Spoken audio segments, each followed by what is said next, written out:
Welcome to the I Love Wine and Dogs podcast, created, produced, and hosted by Heidi Hubner, with engineering and production by Timothy Stone Dancer Coleman.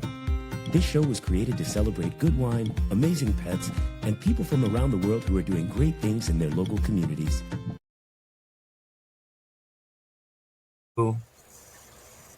Hey everybody, welcome back to another episode of the I Love Wine and Dogs podcast, created, hosted, and produced by the amazing Heidi Hubner. I'm Timothy Stone Dancer Coleman. I am a producer and engineer, and this is my sister over here. How you doing, Heidi? I'm great. How are you, Timothy? Doing so good. Doing so good. But you know what? Because I feel like we are all in this just mode of why are we just so busy? I feel like from the minute I wake up until the minute I actually am ready to sit down, which is never until like late at night, like I just don't know. Like, why is there always a million things happening? I don't know. And why does it feel different now than it was like 10 years ago? You know what I'm saying? It's like everybody's always had something to do, but I just feel like the time and energy that is happening right now on the planet is so concentrated. And so I never, like, you have to purposefully unwind. You have to give yourself permission to slow down and disconnect so that you can, zen out for at least a couple of minutes. Because if you lay down right away after looking at all your text messages and emails and all the things, your mind is still going and going and going, and it's forever before you get a chance to rest. I don't know. It's crazy. Well, I love that you said a couple of minutes. Like, that's all we're going to allow ourselves, because it is. Like, during COVID, I was like, I was doing my meditation and doing, yoga and all these things that were just fulfilling me. And now that is all out the window. I try.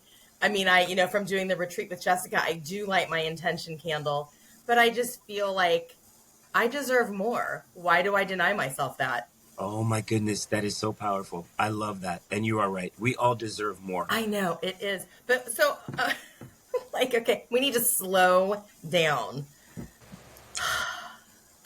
But I think you have some exciting news to share, a new project. What are you doing? I went to this audition, and I am so pleased to announce that I've been cast as a lead role in a show called The Last Grain of Rice. It's going to be off Broadway in a theater that is on 36th Street and Broadway in New York City. We go up for performances starting at the end of September.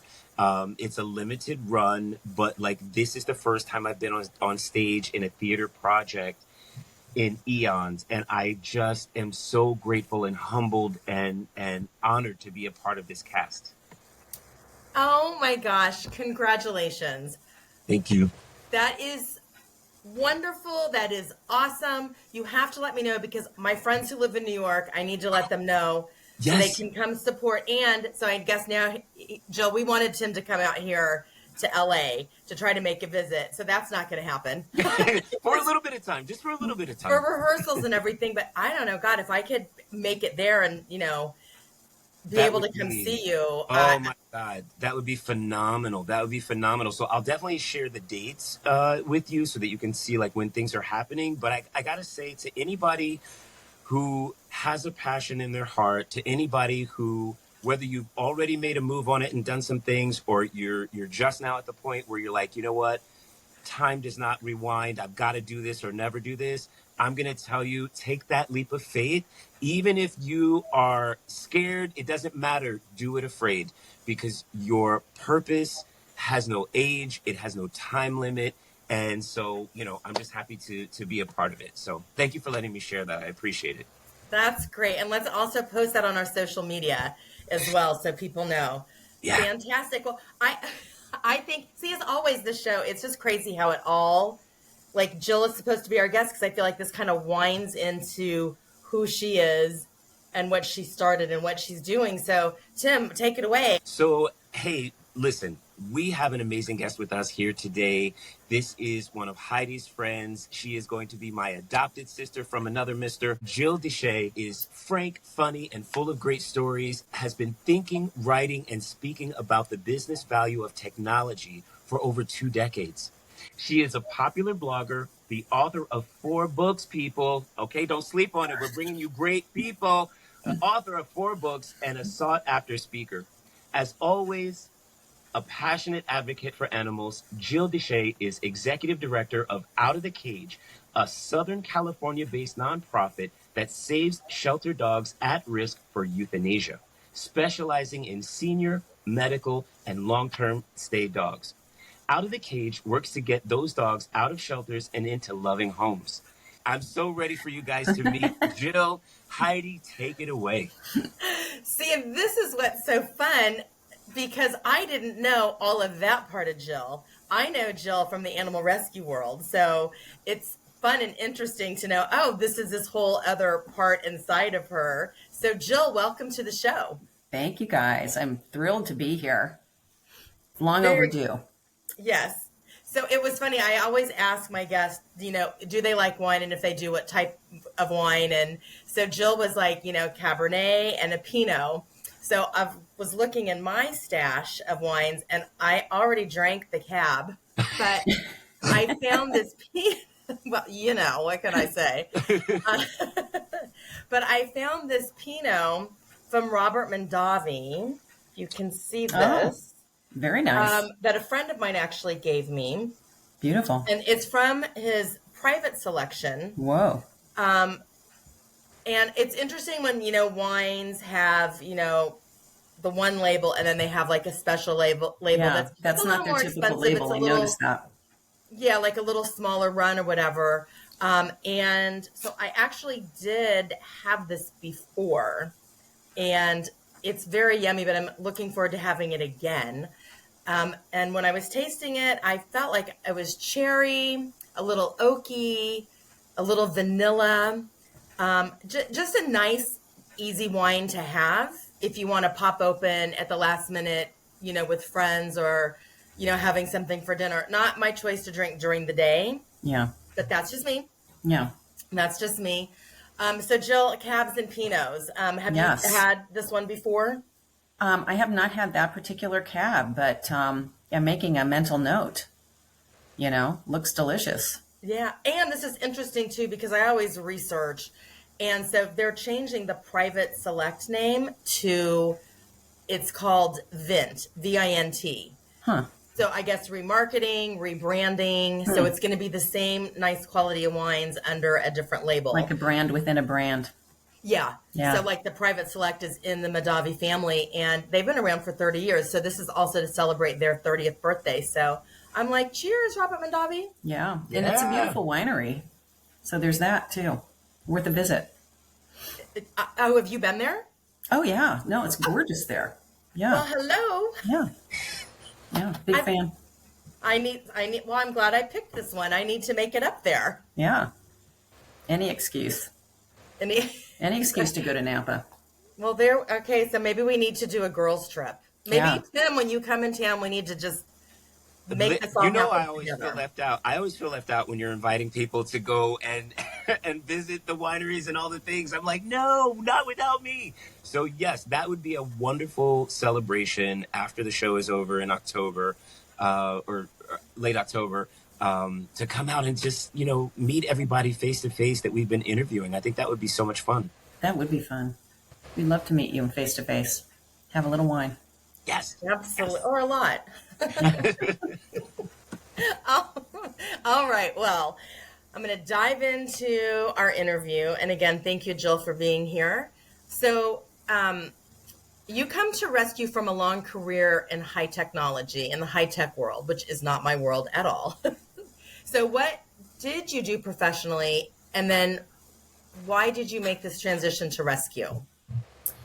Yeah, so I had my own management consulting firm, and what I did was basically go around to big companies and help them with their strategies. And, it was, big organizations like American Express. We worked internationally, so the French National Railroad, the German CIA, the Bundeskriminalamt. Now I have to kill you. And so we had a lot of different clients that were basically looking to us to help them achieve their corporate strategies through technology and data. And I was a road warrior. I had over 2 million miles on Delta. And, it gets tiring after a while, and you start solving the same problems. It's different companies, and all my clients were amazing. But I remember thinking to myself, gosh, if I ever sell my firm, I'm going to go help dogs. And we were already a little active in shelters. There was a woman who was just taking video at Baldwin Park Shelter every day, and she would just go along the kennels of all these dogs with her camera phone. And I thought, I can do that. I can do that at a shelter.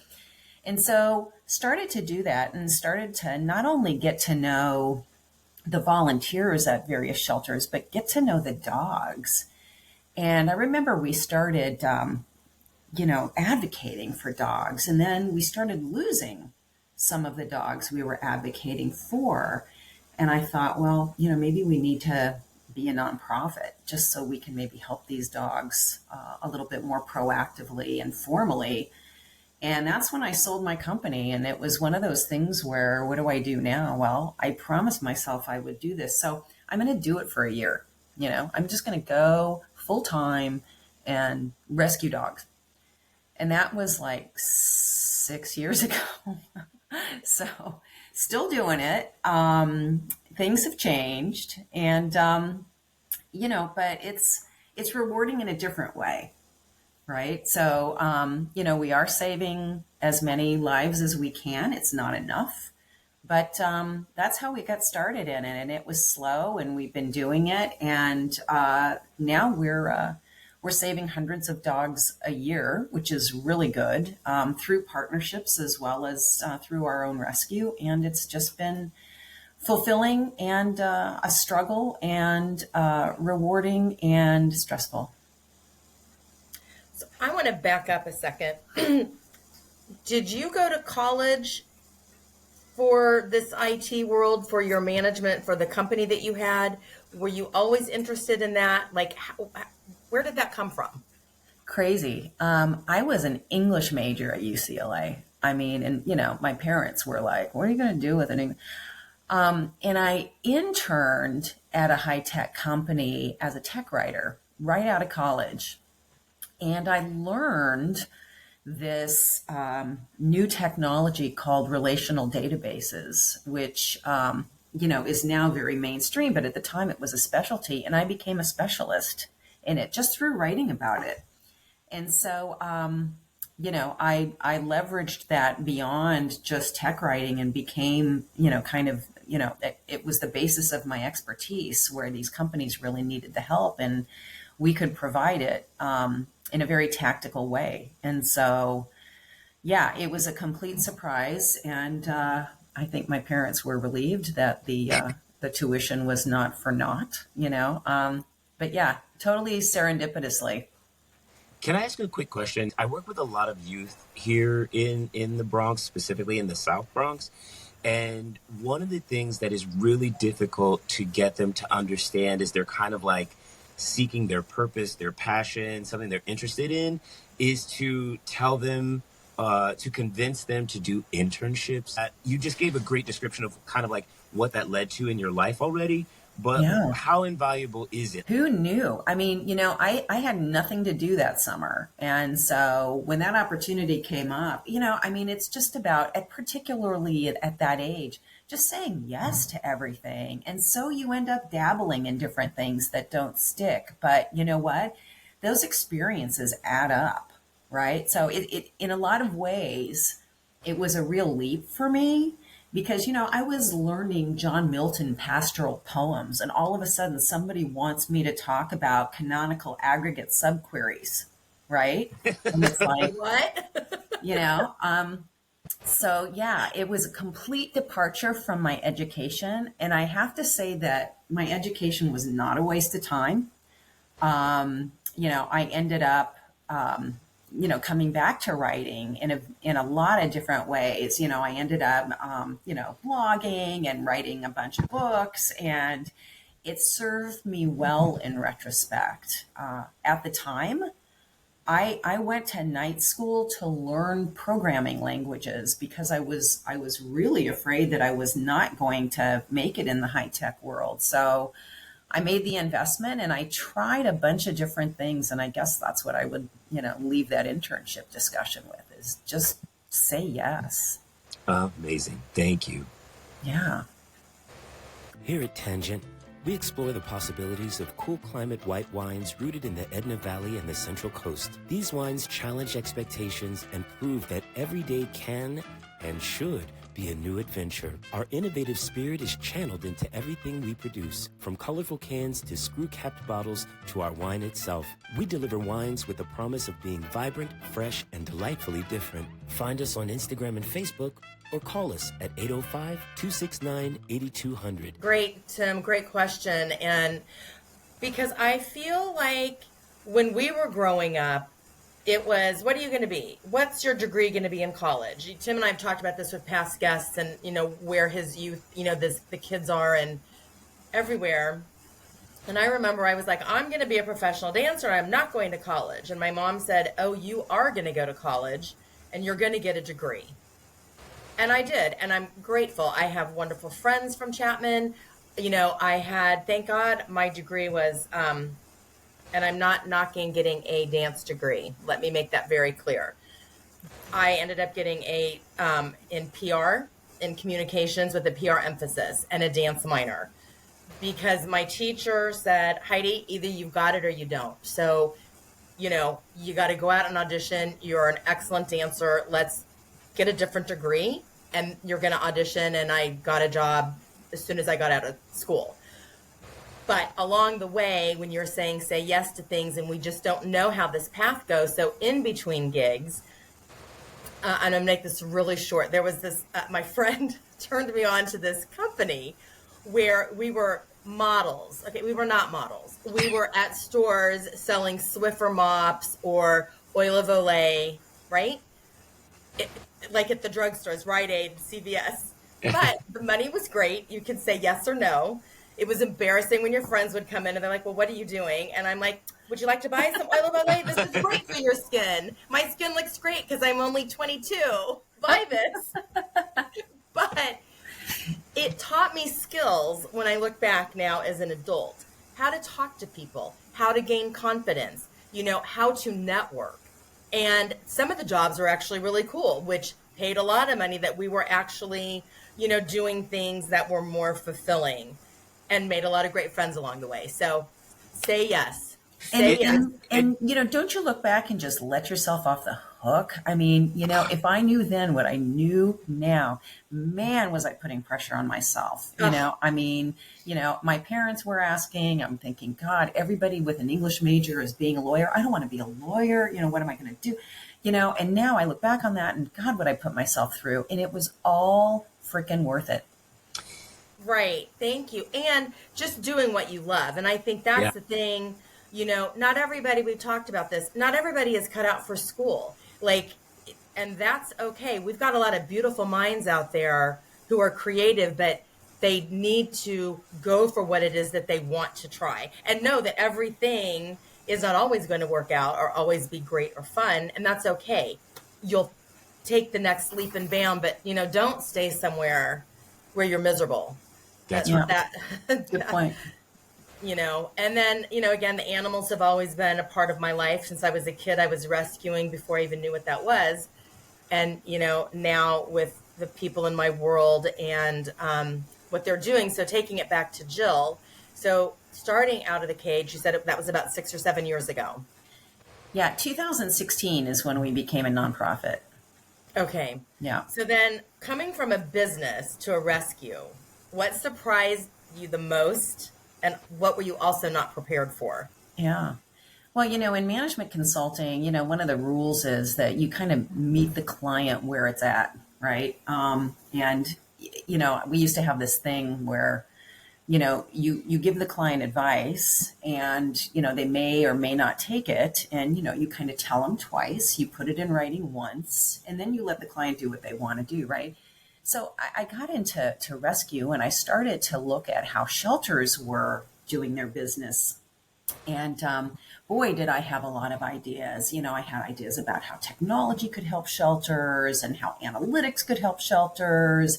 And, wow, if we started to keep data about all these dogs and their outcomes, we could actually apply artificial intelligence to some of these problems. And you could ask Alexa, hey, Alexa, what red listed dogs are in the shelter closest to my zip code? And, which ones are the most urgent? And Alexa would tell you, and you'd drive to the shelter and you'd save that dog. You know what? The shelters weren't ready for any of that, arguably they're still not, right? So, one of the key learnings for me, and I come in with like all these ideas and the shelters just aren't ready. They're not set up for it. They're an entrenched bureaucracy. There are people with the will, but, not the power, so, it was very sobering for me to walk into this kind of institution and see the potential, but actually for the first time, nobody was actually listening to me. So the good news about that is I thought, well, you know what?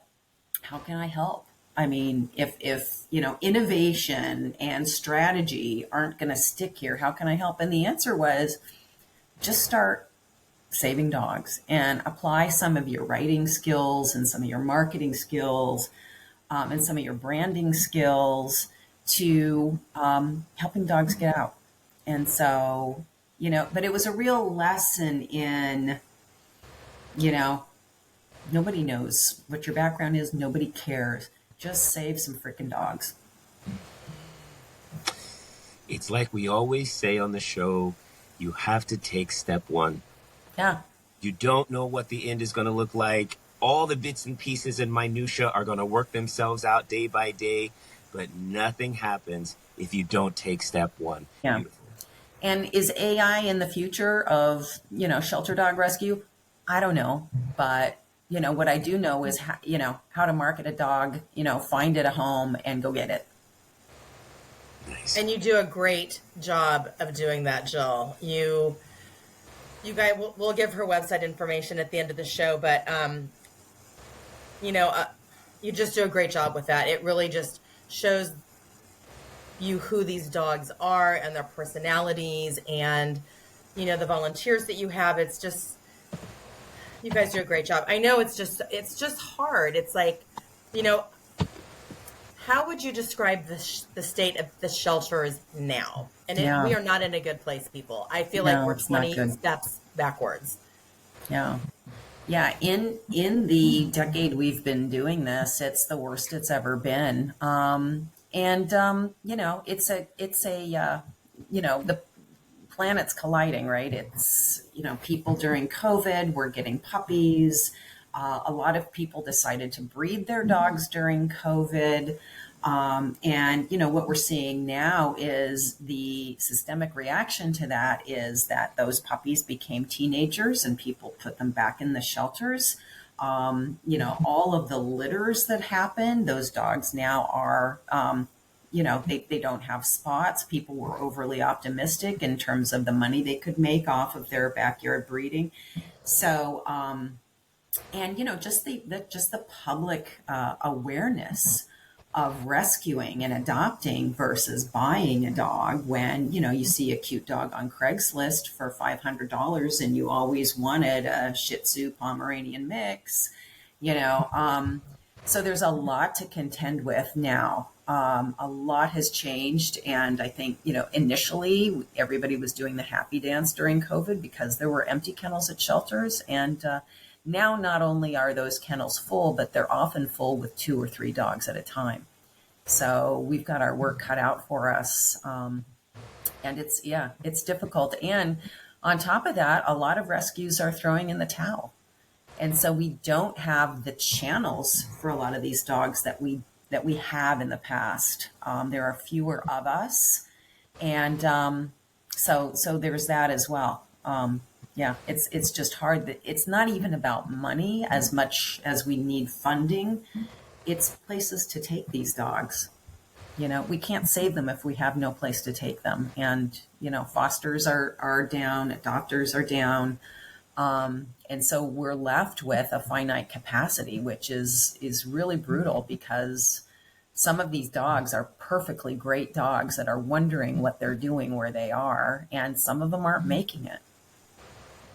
So, Yeah. I mean, it's a bummer. Well, and Jill, I also heard that some of the shelters, a lot of them actually have dogs in crates and kennels and hallways. Like Yeah.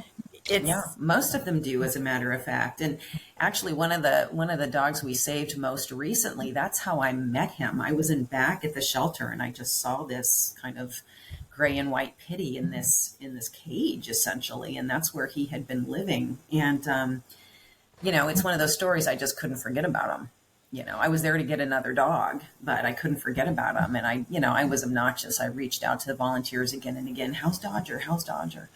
And ultimately, I found somebody in New York who wanted him, and we got him on transport, and we sent him out there. And now, he's got, her son is his person, and, ugh, they love him. They adore him, thank God, and we've got a lot of stories like that, but we don't have enough. yep, Yeah. absolutely. I mean, um, it gets me very emotional about what's going on right now. Yeah. Yeah, How and is it's and running a it's a human rescue? problem, right? And it's an Yeah. education problem, and it's a societal problem, and it's a cultural problem, and it's a systemic problem with shelters really doing the best they can, and the staff doing the best they can.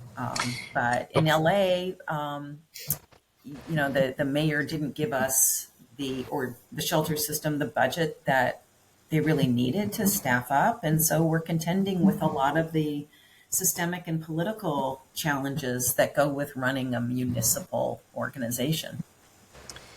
Yeah, I think, one of the things that you just said is also really like the $1 million nugget, is that it's also cultural. And, I told Heidi in a previous episode about a neighbor of mine who has a Great Dane. And this is just a regular apartment building. And the thing that I think saves that specific story and situation is that he walks her at least 3 times a day. Yeah. Yeah. And the good news, to your point, is it is a life, the good news is it's a lifestyle change. The bad news is it's a lifestyle change. Yeah. So so people do need to be aware that even the cute little dogs need time. They need work. They need commitment. They need structure. They need decompression, just like the big dogs do. Yeah. Hey there, I'm Lance Bass, and this is Chip. And for more than 100 years, American Humane has been protecting animals in times of crisis. And if you're like me, your pet means the world to you, and you want to keep them safe if disaster strikes. American Humane's first responders are always prepared to rescue animals in danger, but you can also help. To learn more about disaster planning and keeping your animals safe, please visit AmericanHumane.org. How has running a rescue changed you, Jill? Yeah. It's funny because it's slowed me down in a lot of ways. You guys were talking about meditation, and Heidi, you might remember this. I was actually attacked pretty badly at a shelter Yep. a year or so ago. And I had some serious PTSD after that. I've got the wounds on my leg to prove it. And I thought, well, am I going to be able to do this? And, for a while, I didn't even want to handle any dogs. It wasn't anything that I did, and it wasn't anything the dog did. It really did just come out of nowhere. So, I started as a result of that to meditate. And in a lot of ways, that kind of slowing me down and making me, just to use a Buddhist term, unattached to outcomes, has been really liberating, because as a go consultant, we needed to show progress. We needed to show results. We needed to have deliverables all the time. Type A in my DNA, right? That'll kill you in rescue. It's not sustainable. But at the same time, it's also given me, a renewed energy to help the dogs I can and not make excuses and to know who those dogs are. And, we used to take a lot of very difficult behavior dogs. And now, the choices are much harder when there's a dog that's been dumped by a family and is red listed because it just is confused about where it is. I mean, those dogs actually come around pretty quickly. So, do we focus on those dogs at the expense of others so that we can move more dogs, out of the system more quickly? So, the choices are harder than ever. But, going back to, coming from business into rescue and how has it changed me? It's made me more aware of my reactions to things, right? I mean, again, back to meditation for a second, it's not necessarily, it's not that you can change things, but you can actually calibrate your reaction to things. And I think that's what's helped me stay in it is I can control my reactions to things. Listen, if we could control our reactions to everything, the world would be in a better place. Yeah, for sure. Because, we know that, boy, you get an email and you read it the wrong way and it's like you want to fire back, and it's like, no. Breathe. 10 breaths, breathe, come back to it. And then it's like, oh, well, that's not what they were saying. But for whatever your brain and, just everything, and I really do try to just like take that, like, okay, take a breath, take a beat, don't react. And boy, it's hard in rescue. Yeah. Or leave it on the table and come back to it, I mean, if I can just give something some space, I mean, I have so many people asking for help, and, the temptation is just no. I mean, I can leave it. And they're just not asking me for help. They're asking 100 people for help. So I may never hear from them again, but yeah, just, take a beat. It's a great skill to be able to listen to the heart of a person and not necessarily get caught up in the delivery. Not everybody 100%. Is a great communicator. Right. Yep. 100%, Timothy. So, Jill, just to stay mentally healthy, is meditation, is that your go-to? Are there other things that you're doing? Because, compassion fatigue is real working in this world. And I'm always just curious, what other people do to just for you, for the good of you. Yeah. We still take vacation. A lot of my friends in rescue just, I can't leave right now. I can't leave the dogs. I can't, there's just too many. I mean, we still take vacation. I just got back from Big Sur. It was actually interesting because on the drive back down, I just started having new ideas and some, creating new plans for some dogs that have been on my radar, and I just think it cleared my head. So I think that's a big thing is just, taking that break and, getting that change of scenery. So that's another thing besides the meditation, and just, trying to just get away from the dog world, like for at least a day a week and just focusing on my stuff.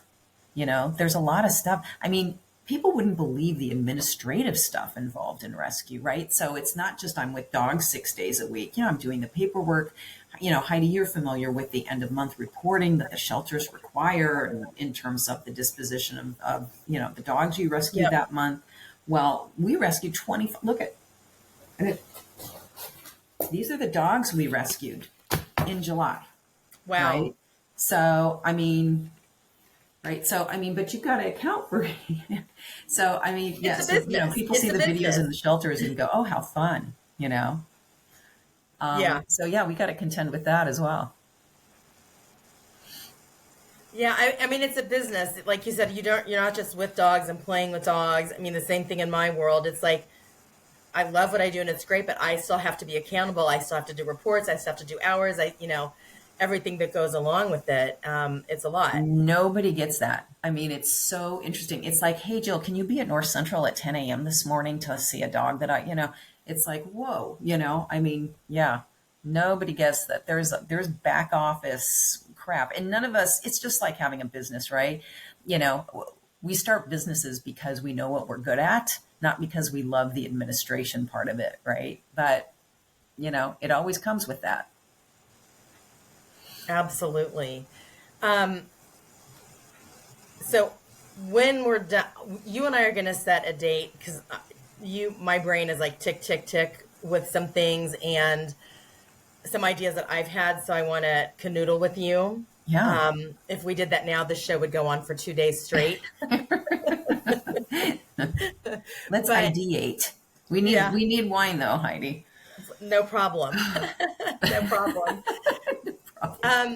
So one of my favorite questions I always love to ask, if I had a magic wand and I could grant you some wishes and they can be anything, what would that one or two things be?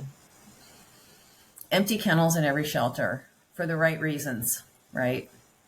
Because the dogs found loving homes. That would be number one.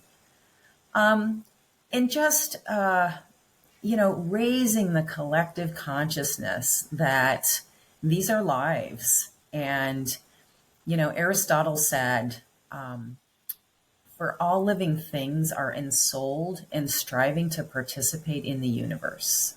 Oof. And, I think, let's give these animals a chance to participate, right? And so that would be the magic wand too, is not only getting, dogs out of their cages, but, letting them lead fulfilling lives and thrive.